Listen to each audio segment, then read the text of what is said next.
Good morning students, welcome in online classes of NRPS School। NRPS School की विज्ञान की online कक्षाओं में आपका स्वागत है। बच्चों, मैंने अपने 5वें लेक्चर में सिंचाई के बारे में आपको समझाया था। चौथे लेक्चर में सिंचाई के बारे में आपको समझाया था। सिंचाई किसे कहते हैं, सिंचाई के विभिन्न स्रोत, सिंचाई के विभिन्न साधन और सिंचाई की आधुनिक विधियाँ। तो ये सारे 4-5 जो टॉपिक थे सिंचाई के वो कंप्लीट हो गए। मैंने आपको मूल्यांकन लेने के लिए कहा था, तो आप बच्चे तैयार होंगे मूल्यांकन के लिए। ये जो सिंचाई का जो टॉपिक है उसमें से आपने अच्छे से उसे याद किया होगा। तो मूल्यांकन प्रश्न लिखिए। पहला प्रश्न, सिंचाई किसे कहते हैं?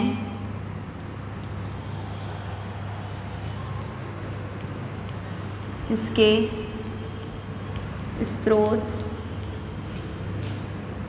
स्रोतों के नाम लिखो। ठीक है, 2 नंबर का प्रश्न है। दूसरा प्रश्न,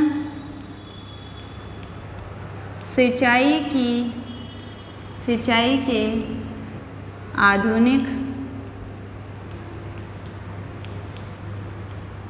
व पारंपरिक तरीकों के उदाहरण दीजिए। सिंचाई के आधुनिक तरीके और पारंपरिक तरीकों के 2-2 उदाहरण आप दे देना। आधुनिक के 2 तरीके जिनसे अभी सिंचाई की जाती है जिन साधनों से, और पारंपरिक साधन जिनसे पहले की जाती थी, तो उनके आपको 2-2 उदाहरण बच्चों लिखने हैं। आप मेरा वीडियो पॉज करो और पहले इनके उत्तर लिखिए ईमानदारी से, और उसके बाद में मैं आपको समझाऊंगी। तो बच्चों, आपने ये दोनों प्रश्न कर लिए होंगे। इन दोनों प्रश्नों के उत्तर मैं आपको समझा रही हूँ। पहला है, सिंचाई किसे कहते हैं? निश्चित अंतराल में खेतों में दिए जाने वाले जल को सिंचाई कहते हैं। निश्चित अंतराल में खेतों में दिए जाने वाले जल को सिंचाई कहते हैं। दूसरा है और है इसके स्रोत कौन से हो गए? नदियाँ, नलकूप, तालाब, झीलें, बावड़ी, ये सब क्या हो गए? सिंचाई के विभिन्न स्रोत। इसके बाद में है सिंचाई के आधुनिक साधन। तो आप पहले लिखना आधुनिक साधन। और आधुनिक साधन कौन कौन से हैं? आधुनिक साधन में आएगा डीजल पंप, विद्युत पंप आदि। और पारंपरिक में 2 पारंपरिक बताने थे, तो चरस, रहर, ढेकली, मोट, इनमें से कोई भी 2 आपको लिखने हैं। तो जिन बच्चों ने लिखा है उत्तर दे देना। अगर ये वाला सही किया है 1 नंबर, ये भी सही किया है तो 2 नंबर हो जाएंगे। इसमें अगर आधुनिक के लिखे हैं तो 1 नंबर और दे देना, पारंपरिक के लिखे हैं तो 1 और। तो इस तरीके से डिस्ट्रीब्यूट हो जाएगा। 4 नंबर में से अपने आप को नंबर दे दो। अब बच्चों, आज हम जो टॉपिक है वो शुरू करेंगे, खरपतवार से सुरक्षा।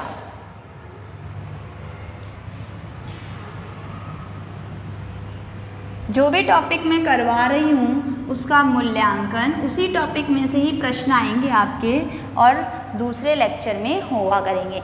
तो आप जो भी पढ़ाया जा रहा है उसको साथ के साथ आप याद करते रहें। खरपतवार से सुरक्षा, ये है 5वां चरण। ठीक है,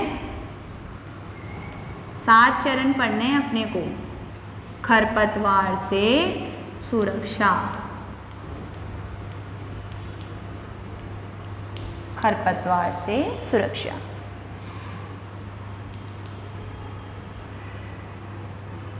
अब देखिए बच्चों, खेत में कई अन्य अवांछित पौधे प्राकृतिक रूप से फसल के साथ उग जाते हैं। इन अवांछित पौधों को हम कहते हैं खरपतवार, और खरपतवार हटाने को कहते हैं निराई। देखो बच्चों, क्या होता है, जब हम बीज डालते हैं तो कई बार बुआई करने के समय भी कोई दूसरे खरपतवार के बीज भी उसमें मिक्स हो जाते हैं। तो इस वजह से फसल के बीच बीच में कुछ अनचाहे पौधे जो हैं वो उग जाते हैं, जिनको हम कहते हैं खरपतवार। और इन खरपतवारों को हटाने की जो प्रक्रिया है उसको हम कहते हैं निराई। निराई और प्रकाश की स्पर्धा, निराई आवश्यक है क्योंकि खरपतवार जो है वो जल, पोषक, जगह और प्रकाश की स्पर्धा कर फसल की वृद्धि पर प्रभाव डालते हैं। कुछ खरपतवार कटाई में भी बाधा डालते हैं तथा मनुष्य व पशुओं के लिए विषैले हो सकते हैं।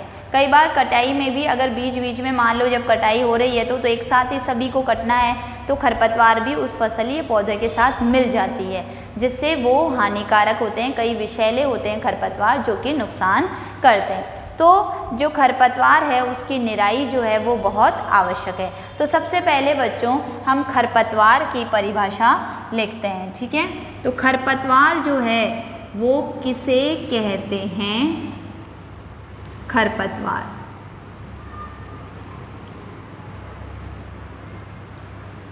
ठीक है।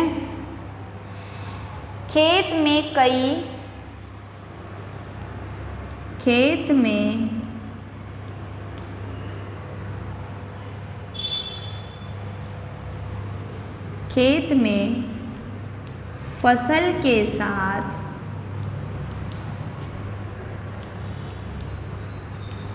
प्राकृतिक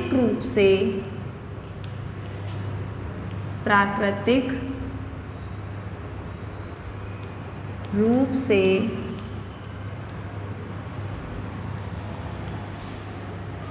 उगने वाले अवांछित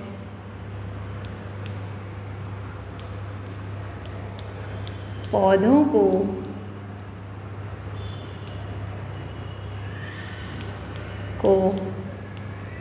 खरपतवार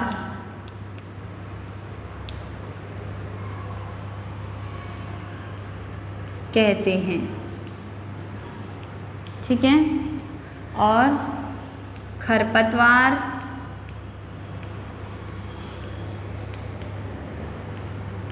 हटाने की विधि को निराई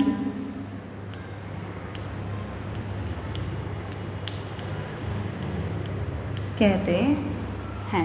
खरपतवार हटाने की विधि को निराई कहते हैं। तो ये बच्चों समझ में आया आपको? अब देखो, खरपतवार को हटाने और उनकी वृद्धि को नियंत्रित करने के लिए किसान जो है वो विभिन्न तरीके अपनाता है। पहला तरीका क्या है कि फसल को उगाने से पहले खेत जोतने से खरपतवार उखाड़ने और हटाने में सहायता मिलती है। इससे खरपतवार पौधे सूखकर मर जाते हैं और मिट्टी में मिल जाते हैं। खरपतवार हटाने का सर्वोत्तम समय उनमें पुष्पन और बीज बनने से पहले का होता है। देखो, जब खरपतवार जैसे किसी खेत में उग रही है तो जब फसल लगाई जाए तो उससे पहले जुताई करने से जो खरपतवार है वो जड़ों के साथ उखड़ जाती है और उसको 1-2 दिन के लिए अगर छोड़ दिया जाए तो वो जलकर सूख जाएगी और सूखने के बाद वो मिट्टी में मिल जाती है। तो इससे क्या होता है, खरपतवार प्राकृतिक रूप से हट जाती है। खरपतवार को हटाने का सबसे अच्छा समय वो होता है जब उनमें पुष्पन और बीज नहीं बने होते हैं। मतलब पुष्प आने से पहले ही अगर उस खरपतवार को हटा दें तो पुष्पन और बीज होने से पहले ही, तो वह हमारे लिए अधिक उपयोगी है। क्योंकि अगर पुष्पन हो गया, बीज बन गए तो बीज इधर उधर बिखर जाते हैं मृदा में। अगर आप हल भी चलाएंगे तो मिट्टी के अंदर उसके जो बीज हैं वो चले जाएंगे और इससे जब फसल उगेगी तो उसके साथ साथ खरपतवार भी उग जाएगी। तो दूसरा तरीका जो है, पहला तरीका ये हो गया। दूसरा तरीका होता है खरपतवार को हाथ से जड़ के साथ ही उखाड़कर अथवा भूमि के निकट से काटकर समय समय पर हटा दिया जाता है। यह कार्य खुरपी या हैरो की सहायता से किया जाता है, हाथ से, है ना। हाथों से ही जड़ से या तो उखाड़ देते हैं या फिर बिल्कुल जड़ के पास में से नीचे से उसको काटा जाता है। तो ये काम समय समय पर करते हैं और इसके लिए जो औजार काम में लेते हैं वो है खुरपी और हैरो। तीसरा तरीका होता है रसायनों के उपयोग से खरपतवार नियंत्रण किया जाता है। रसायन डाले जाते हैं जिन्हें खरपतवार नाशी कहते हैं, जिसका उदाहरण है 2,4-D आदि। जो 2,4-D है वो भी एक खरपतवार नाशी है। ये खरपतवार नाशी जो होते हैं वो केवल खरपतवार को ही नुकसान पहुंचाते हैं। फसलीय पौधे जो होते हैं उनको इससे कोई नुकसान नहीं होता। परंतु बच्चों अगर अधिक मात्रा में हम इनका छिड़काव करेंगे, स्प्रे करेंगे, तो यह फसलीय पौधों को भी नुकसान करने लग जाएगा। इसलिए खरपतवार हटाने की जो प्राकृतिक विधियां हैं वही बहुत अच्छी विधि है, वही सबसे अच्छी विधि होती है फसल के लिए। तो खरपतवार हटाने की विधियां मैं लिखवाती हूँ आपको कि खरपतवार जो है उसको हटाने की विधियां।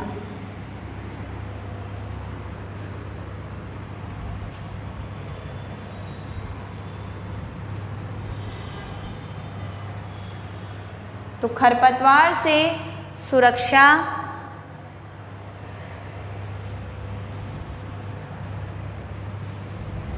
के तरीके, सुरक्षा की विधियां। ठीक है, खरपतवार से सुरक्षा की विधियां। तो पहली विधि है इसके अंदर कि जो फसल है उसको उगाने से पहले खेत जोतना। फसल को उगाने से पहले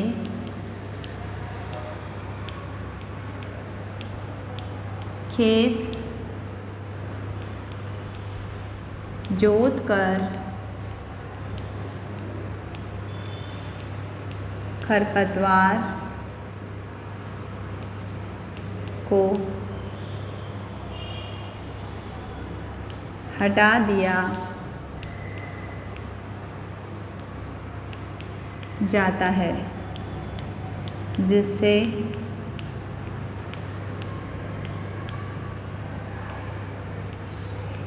खरपतवार सूखकर मिट्टी में मिल जाती है, सूखकर मिट्टी में मिल जाती है। दूसरा है हाथों से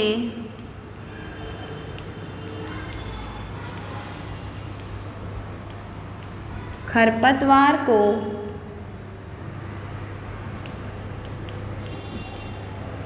जड़ों सहित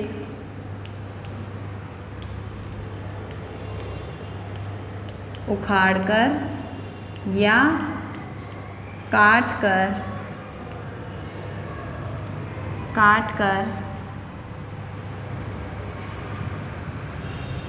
हटाया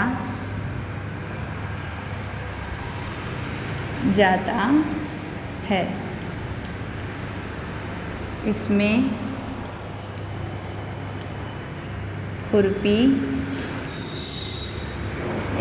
खुरपी या हैरो का प्रयोग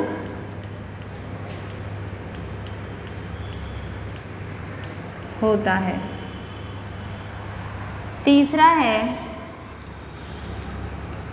खरपतवार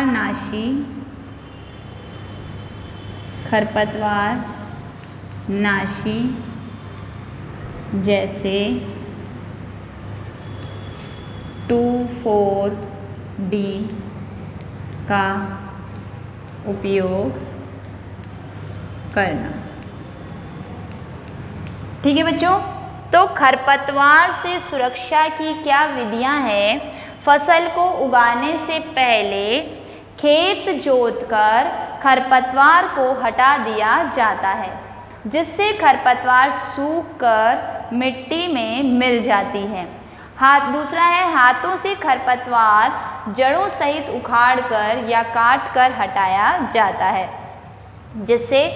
जिसमें खुरपी और हैरो का प्रयोग होता है।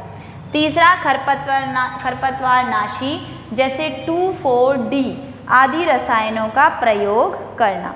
तो बच्चों ये तो समझ में आ गया आपको खरपतवार से किस प्रकार से हम सुरक्षा प्राप्त कर सकते हैं, ये सारे पॉइंट आपको समझ में आ गए होंगे। तो हम बढ़ते हैं अब अपने छठे चरण की ओर और वो है कटाई।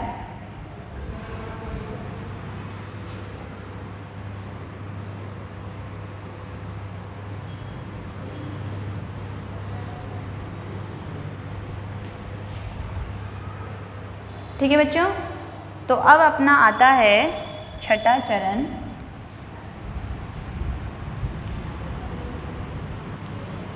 कटाई।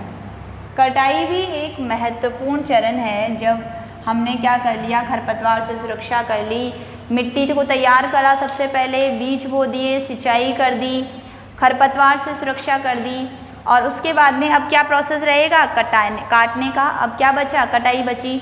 तो फसल की कटाई एक महत्वपूर्ण कार्य है।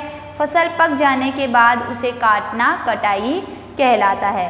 कटाई के दौरान या तो पौधे को खींचकर उखाड़ लेते हैं या उसे धरातल के पास से काट लेते हैं। एक अनाज फसल को पकने के लिए लगभग 3 से 4 महीने का समय लगता है। हमारे देश में दरांती की सहायता से हाथ द्वारा कटाई की जाती है। दरांती होती है एक ऐसी इस शेप की, इस तरीके के शेप की दरांती होती है, और उसका उपयोग जो है वो हम कटाई के अंदर करते हैं। ठीक है। अब अथवा एक मशीन का उपयोग किया जाता है। आजकल मशीन भी इसके लिए उपयोगी है, वो है हार्वेस्टर। काटी गई फसल से बीज और दानों को भूसे से अलग करने की जो प्रक्रिया है उसे थ्रेशिंग कहते हैं, और यह कार्य भी एक मशीन, कंबाइन मशीन के द्वारा किया जाता है, जो वास्तव में हार्वेस्टर या थ्रेशर का संयुक्त रूप है। छोटे खेतों में जो अनाज के दाने होते हैं उसको अलग करने के लिए फटक कर उसको अलग करते हैं। और फटक करना मतलब क्या होता है, ऊंचाई से अनाज के दानों को गिराया जाता है हवा के सामने। तो हवा से क्या होता है, जो हल्का भूसा होता है, कचरा होता है, छिलके होते हैं, वो तो बाहर दूर चले जाते हैं, और जो दाने भारी होने के कारण वहीं पे गिर जाते हैं। तो विनोइंग की प्रक्रिया जिसको फटकना कहते हैं, वो प्रक्रिया होती है। तो कटाई के अंदर बच्चों आपकी बहुत 2-3 डेफिनेशन, परिभाषाएं आई हैं, तो वो हम लिखते हैं। पहला है कटाई। कटाई किसे कहते हैं, फसल पक जाने के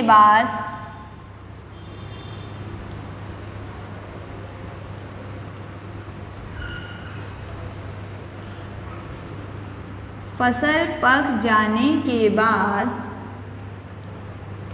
उसे काटना कटाई कहलाता है। ठीक है, फसल पक गई और उसके बाद में उसे काटना कटाई कहलाता है। कटाई में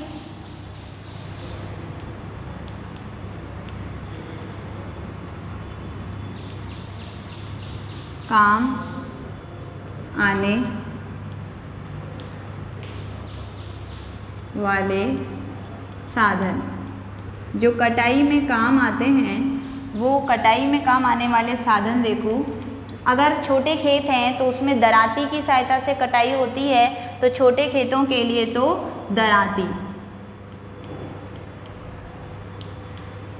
दरांती के अलावा जो काम में आती है मशीन, उसको बोलते हैं हार्वेस्टर। आजकल जिसका उपयोग किया जाता है या बड़े खेतों में इसका उपयोग किया जाता है, वहाँ पे फसल काटना, दरांती की सहायता से फसल काटना असंभव है, तो इसलिए वहाँ पे हार्वेस्टर का उपयोग किया जाता है। तो कटाई समझ में आया, फसल पक जाने के बाद उसे काटना कटाई कहलाता है। कटाई में काम आने वाले साधन है दरांती और हार्वेस्टर।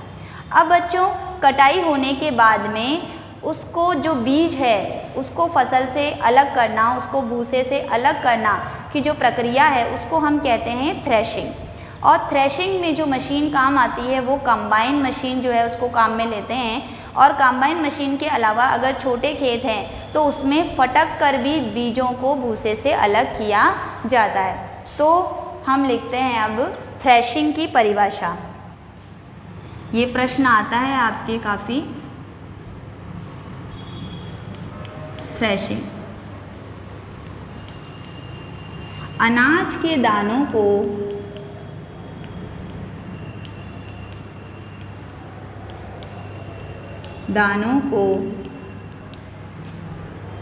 भूसे से अलग करना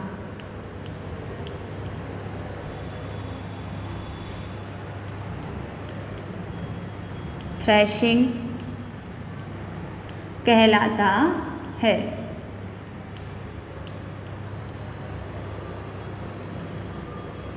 ठीक है, अब थ्रेशिंग की विधियां क्या हो गई? थ्रेशिंग की विधियां, एक तो फटकना क्या होता है बच्चों कि तेज चलती हवा, जैसे हवा चल रही है तो उसके सामने बीजों को एक बड़ी सी उसमें बर्तन में पात्र में डालकर उसको ऊंचाई से घिराया जाता है। ऊंचाई से गिराने से, क्योंकि बीज दाने जो होते हैं, अनाज के दाने जो होते हैं वो भारी होते हैं तो वो तो वहीं पे गिर जाते हैं, और जो भूसा होता है, कचरा जो होता है उसमें वो हल्का होता है तो वो वो दूर जाके गिरता है। तो वो फटकना जो है वो एक विधि है। और इसके अलावा कंबाइन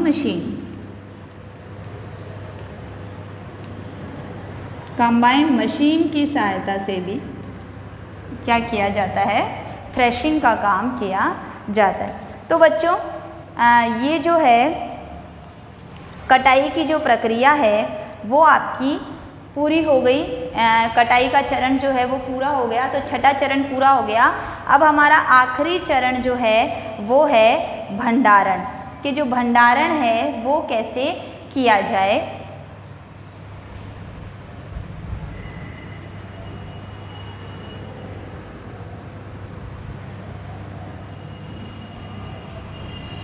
अंतिम चरण आ गया है, ये फसल जो कृषि पद्धतियाँ हैं उसका अंतिम चरण पर है अपन, और ये अंतिम चरण है भंडारण, 7वां चरण भंडारण। अब बच्चों देखो, फसल हमें प्राप्त हो गई, हमने कटाई कर ली। कटाई में अनाज के बीजों को भूसे से अलग कर लिया, मतलब हमने बोरियों में उसको भर लिया अनाज को। अब उसके पश्चात भंडारण जो है वो एक बहुत बड़ी समस्या होती है, क्योंकि इतने सारे अनाज को सही तरह से भंडारित करना एक बहुत ही आवश्यक कार्य होता है। उत्पाद का भंडारण एक महत्वपूर्ण कार्य है। यदि फसल के दानों को अधिक समय तक रखना हो तो उन्हें नमी, कीट, चूहों, सूक्ष्म जीवों से सुरक्षित रखना होगा। ताज़ा फसल में नमी की मात्रा अधिक होती है। यदि फसल के दानों को सुखाए बिना भंडारित किया जाता है तो उनके खराब होने तथा जीवों द्वारा आक्रमण से वे अंकुरण के लिए अनुपयोगी हो जाते हैं। अतः भंडारण से पहले दानों को धूप में सुखाना आवश्यक है। इससे उनकी नमी में कमी आ जाए, इससे उनकी कीट, पीड़कों, जीवाणु एवं कवक से सुरक्षा हो जाती है। किसान अपनी फसल उत्पादन का भंडारण जूट के बोरों, धातु के बड़े पात्र में करते हैं, परंतु बीजों का बड़े पैमाने पर भंडारण साइलों और भंडार गृहों में किया जाता है, जिससे उनको पीड़कों जैसे कि चूहे एवं कीटों से सुरक्षित रखा जाता है। नीम की जो सूखी पत्तियां हैं वो भी घरों में अनाज में डाली जाती है ताकि उसमें कीट वगैरह ना लगे। बड़े भंडार गृहों में अनाज को पीड़कों व सूक्ष्म जीवों से सुरक्षित रखने के लिए रासायनिक उपचार भी किया जाता है। तो भंडारण में देखिए बच्चों क्या है कि जब हम कटाई करते हैं तो बीज जो होते हैं वो नमी युक्त होते हैं और उनकी नमी को समाप्त करने के लिए सबसे पहले बीजों को क्या किया जाता है, धूप में सुखाया जाता है। धूप में सुखाने से अधिक से अधिक जो जल है वो उसका जल जो है वो समाप्त हो जाता है, बीज शुष्क हो जाते हैं, जिससे कीटों के कवक जीवाणु वगैरह लगने के जो चांस हैं वो कम हो जाते हैं। इसके अलावा फिर उनको जूट के बोरों में भरा जाता है और बड़े बड़े टांकों में बड़े पात्र होते हैं धातु के बने, उसके अंदर उनको रखा जाता है। परंतु जो कृषि मंडियाँ होती है, कृषि मंडियों में बड़े बड़े भंडार गृह होते हैं जिनको हम कहते हैं साइलो, और उन साइलों के अंदर जो अनाज है उसको भंडारित किया जाता है। तो इसमें एक परिभाषा आप लिखिए, साइलो।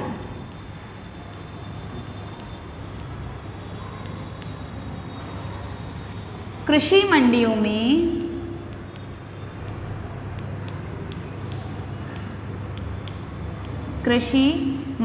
में अनाज को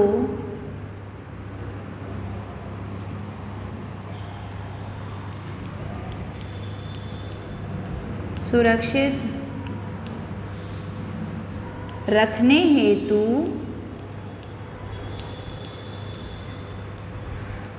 बड़े बड़े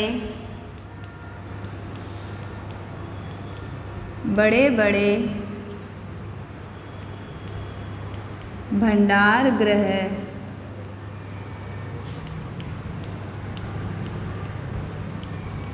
होते हैं, जिन्हें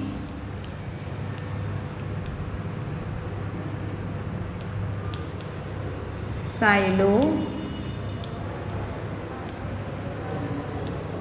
कहते हैं। ठीक है बच्चों, क्लियर? तो साइलो किसे कहते हैं? कृषि मंडियों में अनाज को सुरक्षित रखने हेतु बड़े बड़े भंडार गृह होते हैं और जिन्हें हम कहते हैं साइलो। तो अनाज के भंडारण के लिए सुरक्षित रखने के लिए किन किन चीज़ों का उपयोग किया जाता है? जो घरेलू अनाज है उसको उनको कीटों से, कवक, फफूंद और ये जो चूहे वगैरह इनसे बचाने के लिए हम क्या करते हैं, उसमें नीम की पत्तियां वगैरह डाली जाती है। और जब बड़े स्तर पर अनाज को सुरक्षित रखा जाता है जैसे साइलो वगैरह में, तो उसमें रसायनों का उपयोग भी किया जाता है। तो ये भंडारण जो अंतिम चरण है हमारे फसल उत्पादन का, वो पूरा हो गया। अब देखिए बच्चों, अब आपके है जंतुओं से भोजन।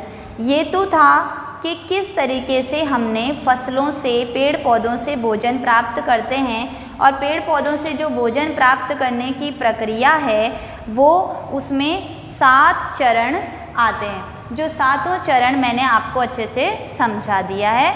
तो आज का जो होमवर्क है वो हम लिख लेते हैं।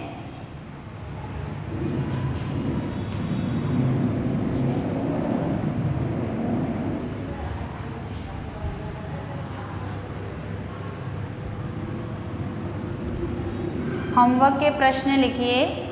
प्रश्न पहला,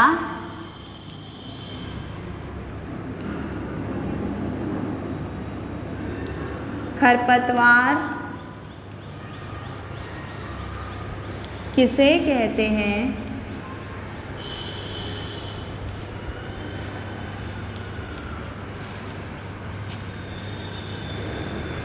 इससे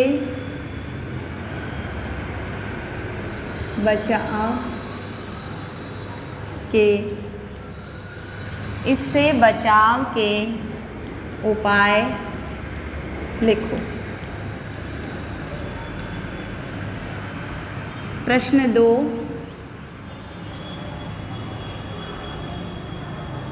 थ्रेशिंग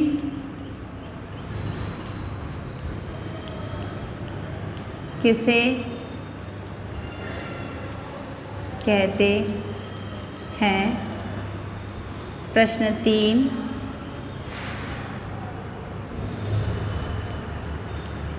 साइलो क्या है? तो ये 3 प्रश्न है बच्चों, ये आपको गृह कार्य में अच्छे लेख में करना है और मूल्यांकन इसी टॉपिक में से होगा अगले लेक्चर में।